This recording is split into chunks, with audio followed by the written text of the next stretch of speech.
So we're doing this again? Seems like we have to. Keep getting the same thing over and over. Hi. I'm SallyJoMCooper. And this is Herb. Herb is a visible manifestation of a portion of my psyche. Really functional portion. But not the portion that's comfortable with strange things you see when you sleep. Things that you gotta draw. Things that you gotta do that don't make any sense. He's not that portion at all. These are conversations with Herb. All of these conversations are about my dreams. So, why have we been having these dreams, Herb? We've had 3 of them now. They all weren't good narratives. They all made for bad videos. But we've had 3 now. So, might as well. So the first dream.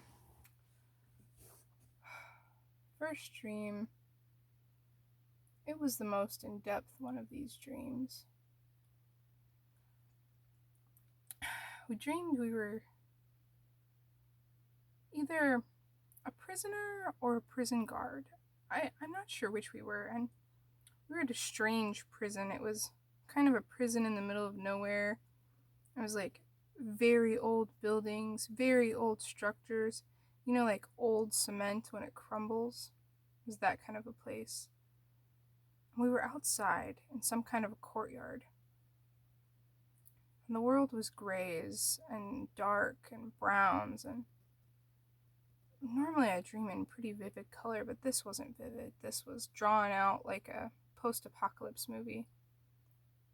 But no gunfire, no hurriedness, just that grayish kind of despair. And it was in an orange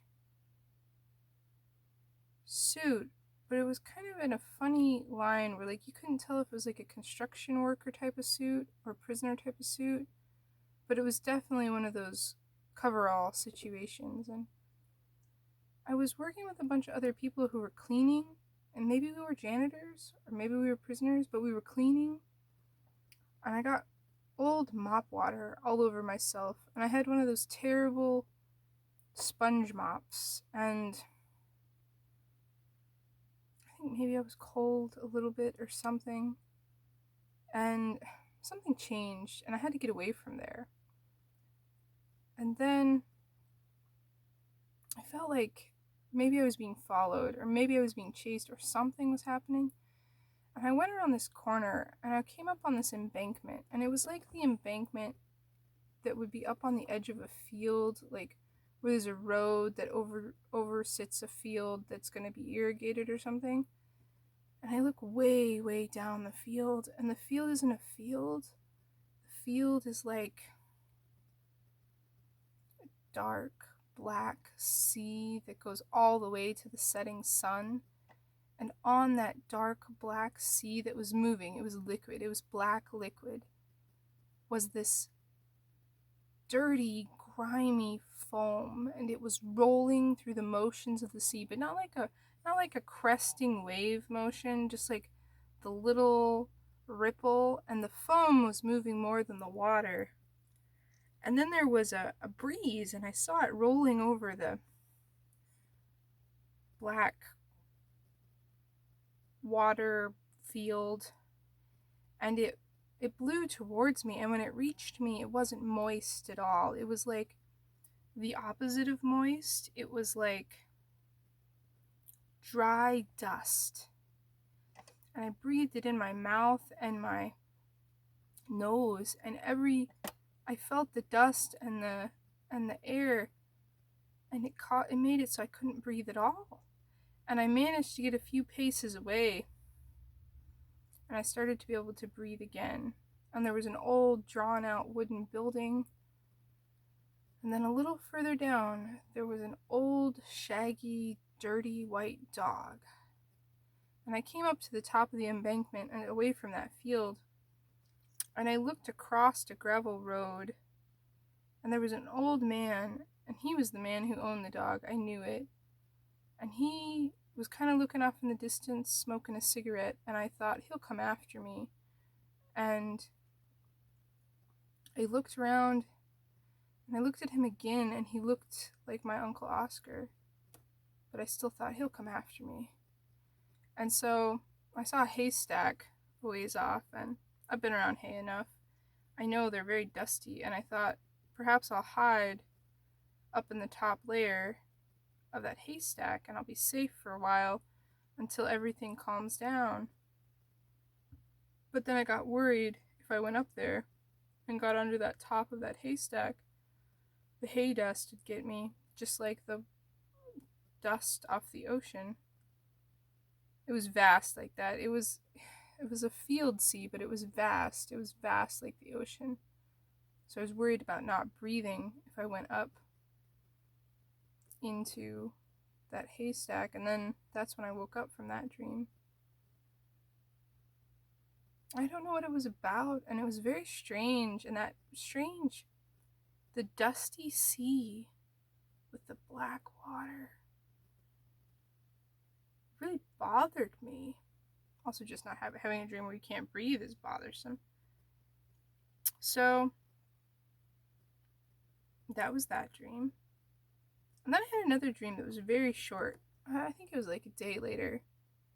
And I was in space somehow. And it was like a set from The Expanse, but I don't know like where. And it wasn't like a grand portion. It was like I was in a room, like a bedroom.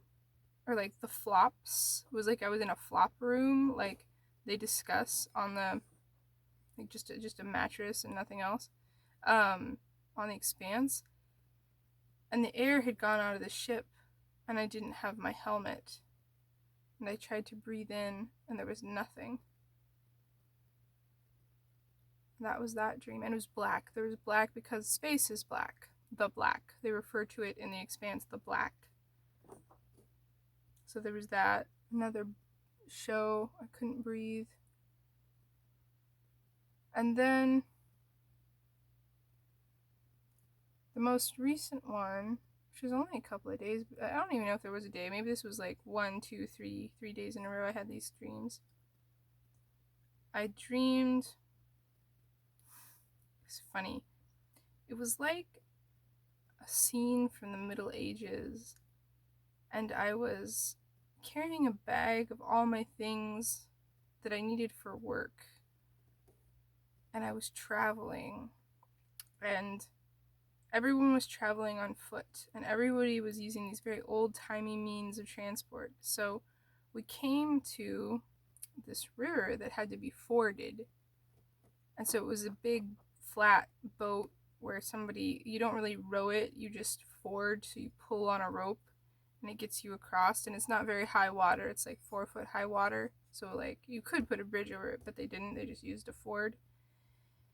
And so we're crossing this river, and a wave topples the boat over, and I lose my stuff, and I realize in that bag is a computer, which is strange given the context that this is a medieval dream, but nonetheless, it was not the case that I could just abandon this bag in the water. It was very necessary that I retrieve it. So I'm walking in this black 4-foot high water, and it's all spinning around, and everybody's just getting out as fast as they can, and I'm going backwards because I have to find this bag, and I'm reaching down to this dark, impenetrable water that I can't see at all. I'm trying to find this bag, and suddenly another wave, like the one that took our little Ford boat over, engulfs me, and I can't breathe in. I don't die, and I don't roll away, but I can't find my bag. And then I wake up. And I'm wondering if anyone else is having dreams about black water, or if there's so much else out in the public zeitgeist about the coronavirus keeping you from breathing, and masks keeping you from breathing, and tragedy making it so people can't breathe, and if that's just been perpetuated so much that this has just woven itself down into my psyche, And that's what I'm thinking about?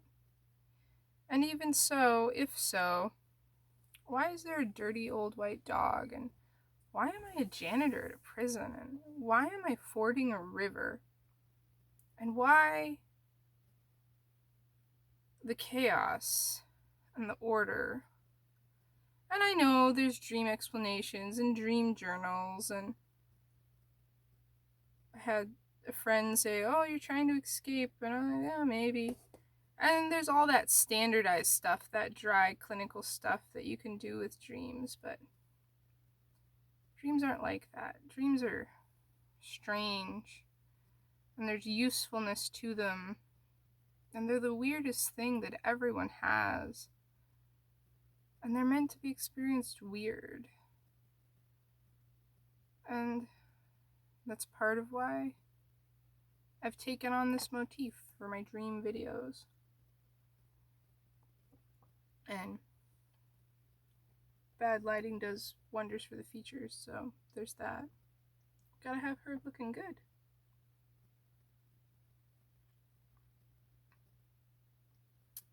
This has been Conversations with Herb. Glad you've joined me here at the edge of my mind. Have a wonderful evening.